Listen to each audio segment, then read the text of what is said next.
Primero quiero agradecer la invitación, la posibilidad de estar acá para poder hablar de esta institución. Yo no me voy a dedicar al Instituto Balseiro, sí a tratar de trabajar sobre el contexto, digamos, lo sociopolítico en el que surge el Instituto Balseiro. Me interesaría tratar de presentar un panorama del lugar de la nación, ¿no? Obviamente, una perspectiva acerca del lugar de la física en la Argentina de la década de los 40 y los 50. Yo le pido descuento al moderador un minuto para decir una palabra muy breve respecto de las cosas que se escucharon ayer, ¿no? Es decir, viendo lo que ocurrió ayer y los testimonios, digo, para los que hacemos historia de la ciencia en la Argentina, esto pasa también en América Latina, el problema de los archivos, el acceso a la documentación, la posibilidad de contar con información, que no lea ningún tipo de estudio de la tradición universitaria anglosajona, ¿no? Que se dedica a trabajar sobre historia de la ciencia, sociología de la ciencia, estudios etnográficos sobre ciencia y tecnología, y encuentra una cantidad de detalles, una densidad en los relatos. Dice, ¿cómo se hace para construir este tipo de conocimiento alrededor de cómo se produce conocimiento en los países del primer mundo? Y el secreto es sencillo, es decir, tienen archivos, hay información, hay una cultura de la conservación de la historia institucional, de las historias individuales. Obviamente eso tiene también que ver con un lugar social que se le da al investigador, al científico. En este país creo que estamos avanzando, pero nos falta mucho. La historia del Instituto Balseiro, la historia de la física en Argentina, la historia de las instituciones científicas en Argentina en general, es algo que hoy es una deuda. Es decir, es una de las excepciones, probablemente sea el libro de López Dávalo y Vadino sobre el Instituto Balseiro, pero si uno piensa en el INTA no existe, si uno piensa en la Comisión Arqueatómica no existe, hoy una historia de la Comisión Arqueatómica. Lo mismo con el INTI, con la Comisión Nacional de Investigaciones Espaciales, con el CONICET. Y para avanzar sobre eso se necesita un documento. Y ayer escuchábamos, no me pasó a mí solo, muchos de los que trabajamos en esto, el valor de las cosas que escuchábamos en el sentido de cómo hacemos para que esto llegue a un anaquel o a un grupo de investigación, ¿no? Y en ese sentido digo, pedía este minuto solamente como para hacer un paréntesis y comentar esto. Es decir, acá en Bariloche hay gente que trabaja muy seriamente en esto, en la Fundación Bariloche, Luis Reyes, Marisa García, Manuel Lugones, el propio Sergio dentro, Suárez dentro del propio centro atómico, digo, y simplemente un llamado a que todo lo que sea documentación importante, eso sí, si se puede de alguna manera canalizar en términos institucionales, ¿no? Obviamente casi tiene mucho de voluntarismo esto que estoy diciendo, pero bueno, así se empieza, digo, a trabajar. Bueno, dejo con esto y ahora empiezo con mi charla. De nuevo, les agradezco la posibilidad de estar acá y de dar esta charla. Déjenme empezar por el final de la Segunda Guerra Mundial. Quiero dar brevísimas, de forma muy breve, algunas cifras. Al final de la Segunda Guerra Mundial se produce un cambio irreversible, ¿no? En lo que uno podría llamar el sentido social y económico de las actividades científicas y tecnológicas, o de I+D, ¿no? De investigación y desarrollo. Para mostrar para mostrar esta mutación que se da a lo largo de la Segunda Guerra Mundial, doy algunas cifras. En los Estados Unidos, en 1940, el sector público invertía 97 millones de dólares. Obviamente estoy dejando afuera todo lo que es filantropía. En los Estados Unidos es muy importante. A 1940 se invertían 97 millones de dólares. 5 años más tarde, es decir, al final de la guerra, habiendo pasado por el proyecto Manhattan, el gobierno de los Estados Unidos o los fondos federales de los Estados Unidos para ciencia y tecnología son 1.600 millones de dólares. 2 órdenes de magnitud, ¿no? Casi. 7 años más tarde, en 1952, 2.100 millones de dólares. Organizar y financiar esta expansión inédita, ¿no? De la investigación era el principal desafío que enfrentan en ese momento las potencias. Hay un hecho muy significativo en ese momento, que es lo que se conoce como el informe Wagner-Barbusch. Para los que trabajamos en esto es casi un hito obligado en este momento. el informe de Vannevar-Bush dice, entre otras cosas, no tenemos una política nacional para la ciencia. Es un informe, ¿no?, de un ingeniero de MIT, que fue un poco quien concibió, o uno de los que concibió el proyecto Manhattan, hace un informe al presidente Roosevelt y en este informe lo que se intenta es cómo reorientar todo el sistema, toda la maquinaria científico, tecnológico, industrial montada para la guerra hacia tiempos de paz. Hacia tiempos de paz, pero en contexto de Guerra Fría, ¿no? Porque la Guerra Fría y la amenaza comunista, y eso va a dar un marco adecuado para grandes inversiones en ciencia y tecnología, gran parte de estas inversiones dedicadas al área militar. Entonces, a modo de introducción, digamos, esta nueva función de la investigación como un activo nacional, para los economistas dicen, los tres factores de la economía clásicos, tierra, trabajo y capital, para teorizar sobre la economía ahora tendríamos que agregar un cuarto factor, que es el conocimiento, ¿no?, un factor de desarrollo económico, social. Déjenme ir a la Argentina. Este es el contexto, ¿no? En Argentina uno podría pensar, ¿qué está pasando con ciencia y tecnología a mediados de la década del 40? Simplemente como un esquema, un poco, digamos, simplista, pero para pensar en este momento, uno podría pensar como en tres áreas.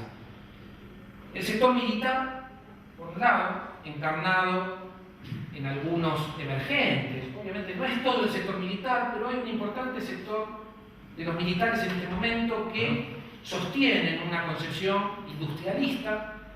El emergente, si se quiere, de este grupo es el general Sabio. Sabio es un muy buen representante de este grupo y Sabio está preocupado por el problema del acceso a la tecnología.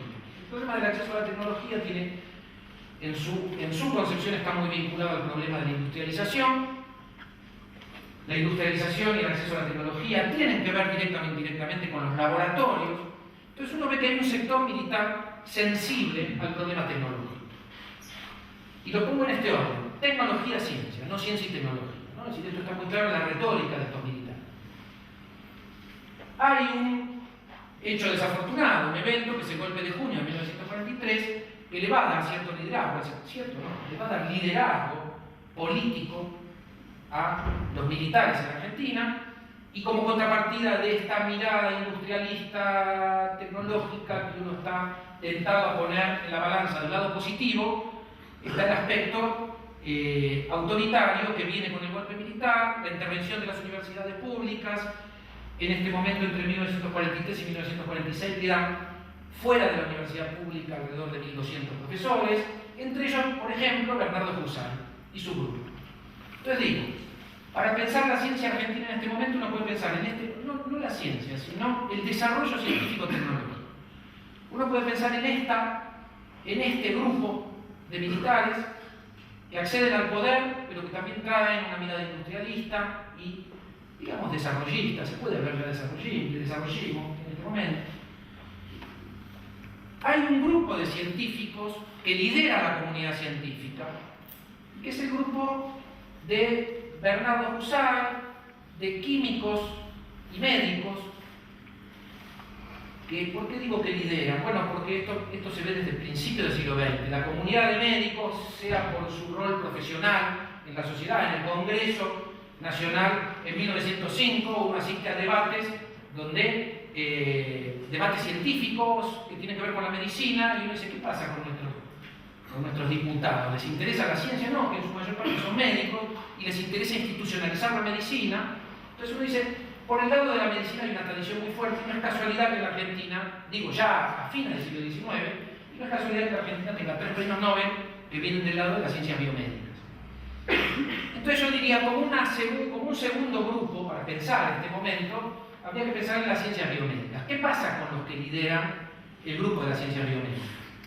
Está la figura emergente de Bernardo Husay. En 1933 se crea la Asociación Argentina de Progreso de las Ciencias, que si bien apunta a generar mejores condiciones para toda la ciencia argentina, hay un claro liderazgo. Uno esto lo ve cuantitativamente, como se dan los subsidios, las becas al exterior, todo esto fundado en filantropía. Esta gente tiene llegada a grupos importantes de la élite económica. El propio Braun Menéndez, que es la mano derecha de Husay, si se tiene uno de los grandes fisiólogos argentinos, viene de una familia, una de las grandes familias terratenientes argentinas. Federico Leduc viene de otra de las grandes familias. Esto le da llegada a el sector productivo, digamos, o a, como se decía en ese momento, a las fuerzas vivas, económicas. Esto les permite generar un sistema de filantropía. Con el golpe de 1943 es muy claro, el grupo de médicos que investigan, el grupo de médicos científicos, liderados o encarnados en la figura de Kusai como figura emergente, van a retirarse del escenario público. Y uno ve que los médicos que investigan en la Argentina, Bernardo Kusai, Eduardo Menéndez, Oscar Orías, Lewis, todos fisiólogos, grandes fisiólogos, en general es un grupo de élite para la ciencia argentina, empiezan a crear institutos privados, se retiran del Estado, ¿no? En la retórica de Kusai, esto digo, para dar ejemplos, en 1944 se crea el Instituto de Biología y Medicina Experimental, un instituto que hoy existe, es un prestigioso instituto de fisiología, tiene bajo la dirección de Kusai, un instituto de investigaciones médicas en Rosario, un instituto de investigaciones fisiológicas en Córdoba, un instituto de investigaciones bioquímicas, la Fundación Campo Marte, que queda en manos de Leduc. Y uno dice, ¿qué es lo que pasa? Que hay, a partir de 1943, como que se bifurca el proceso de institucionalización de la ciencia natural. Por un lado, las ciencias biomédicas empiezan a institucionalizar sus actividades en el sector, digamos, al margen del Estado, fundándose en financiamiento privado. Se logra generar un pequeño sistema de filantropía y por otro lado se le reclama al Estado financiamiento y libertad de investigación.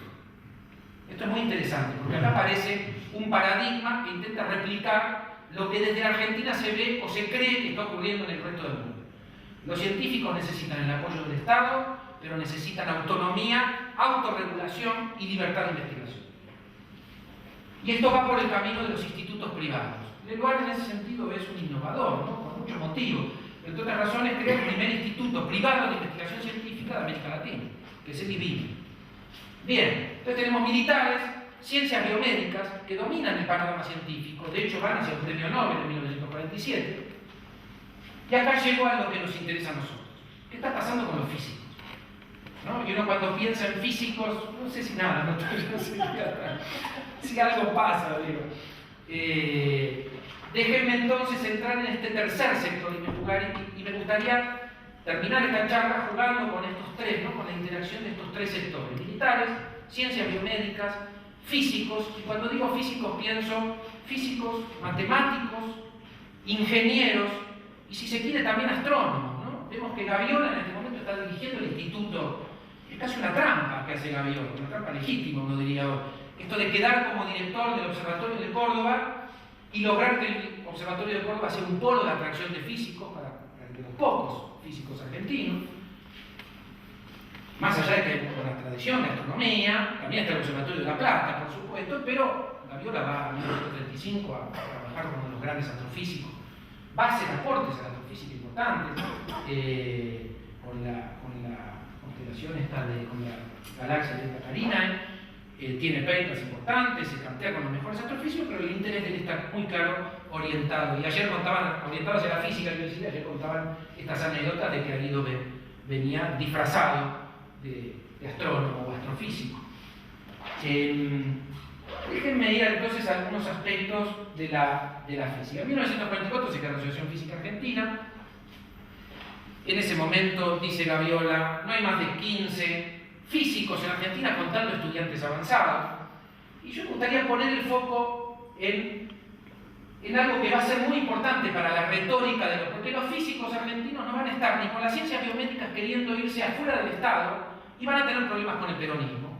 Con lo cual van a ir, uno diría, por un camino intermedio, queriendo dialogar con el gobierno de Perón. El Instituto Balseiro es un producto de ese diálogo conflictivo. Ayer lo contaba. Gaviola se retira en medio de las negociaciones, por suerte queda Balseiro, aparecen los matemáticos, ¿no? González Domínguez, Santaló, y de todo esto sale en abril del 55 el Instituto Balseiro, ¿no? Digo, quiero ir por ese camino intermedio, que no es ni retirarse del Estado, pero tampoco estar o ser, digamos, oficialista frente a la política que va a encarnar el primer peronismo respecto de ciencia y tecnología, que va a ser una política pública muy clara. El gobierno de Perón va a proponer asimilar el desarrollo tecnológico al desarrollo económico, y uno esto lo puede ver muy claro en el plan quinquenal. Voy un poquito más para atrás. A comienzos de los 40, uno podría pensar que la principal preocupación de los físicos, de los pocos físicos, voy a hablar de Isnardi, de Galoni, que es un ingeniero que va a reorientarse hacia la física, y de Gaviola, como 3 ejemplos puntuales. Y me quiero centrar en la importancia que veían estos físicos en lograr nexos con la industria. Por ejemplo, Isnardi en 1943 escribía un artículo en la revista de la Universidad de Buenos Aires, donde decía, voy a citar frasecitas, ¿no? Así como pequeñas fotografías de un artículo muy largo, tiene muchos artículos Isnardi sobre esto, lo mismo Gaviola, lo mismo Galoni, Ernesto Galoni. Dice en este momento Isnardi: la investigación científica del país, y de acuerdo con su estado actual cultural, debe vincularse con la actividad tecnoeconómica. El término tecnoeconómico es un término de moda en este momento. Soluciones prácticas de problemas industriales, por secundarios que pueda parecerles, es lo que deben, dice Isnardi, encarar los científicos argentinos. Dice, los científicos en las universidades deberían preocuparse por problemas como los del petróleo, los caminos, construcción de un mínimo de de las construcciones con un mínimo de material y por lo tanto de costo, es decir, bajar los costos, ¿no? La investigación debe tender obras hidráulicas, fabricación de aviones, aceros. Y nadie no lo saca de su cabeza esto. Él en realidad está mirando